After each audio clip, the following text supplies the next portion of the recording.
Good morning, everybody. Welcome back. So I'm going to Scott Selections here for Thursday, December 16th. For today's play of the day, quick recap weapon. So we ended up picking up a loss in basketball with the Bucks team total under 109.5 at minus 120 on DraftKings. Line dropped to around 108.5 or 107.5 because of the fact that Middleton, like I thought, was also out in addition to Giannis. And yet it did not matter because the Indiana Pacers are a disgraceful basketball team.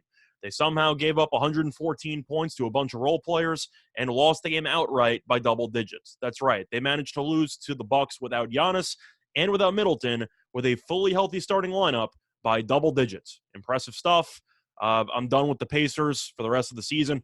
I can't handle that team. If I end up back in the Pacers in any capacity once again this season, everybody watching this video has the right to slap me in the face. So I'm not going to do that.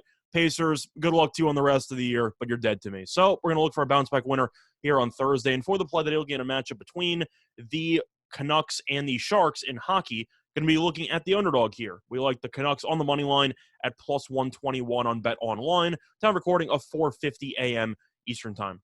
Couple reasons why I like the Canucks in the spot. First of all, plus 121, very solid line. Every other book has plus 110. You can find the occasional plus 115. But 120 or any number above that seems like a gift, and I do think there might be a little bit of money coming in on Vancouver leading up to this game. Now, a couple reasons why. First of all, you might be wondering why Vancouver is an underdog, and the reason is because of the fact that throughout the entire season, the Sharks have been the better team. However, Vancouver realized how bad the team was and ended up firing its head coach because Vancouver was supposed to compete for a playoff spot in the Pacific Division. Then it quickly went off the rails, but they ended up bringing in veteran coach Bruce Boudreau, and since coming over, the Canucks are 5-0 under Bruce Boudreau. So I do think that even though the overall season numbers are not great, I have to focus on current form because with Boudreau on the bench, this team's been really good, and they had a very nice comeback win against the Blue Jackets the other night, and I'm really not sold on the Sharks team. The Sharks have lost 4 of their last 6 games. We know that talent-wise, this team isn't what it used to be. They still have a lot of good names defensively with Carlson and with Burns, of course.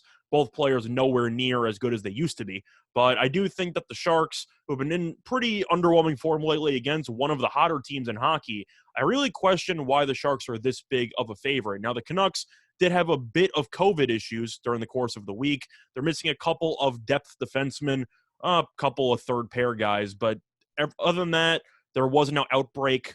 They tested everybody again. Everybody came back negative about 5-6 hours ago. So the Canucks ended up traveling to San Jose with no additional people missing.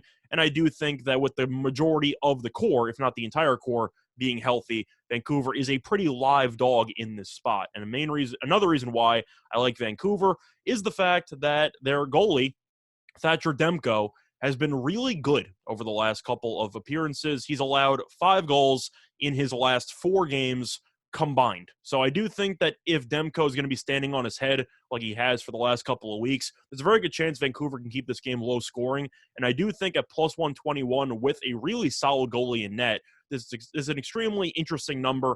I'm going to take advantage of it. I think you'll see money come in on the Canucks, but I do think the odds makers are pricing this line based on how the Canucks have played throughout the entire season instead of how they performed over the last couple of weeks, and I'll take advantage of that discrepancy. So the play that I once again here for Thursday, December 16th, is going to be on the Canucks money line at plus 121 on Bet Online. Bye, everyone.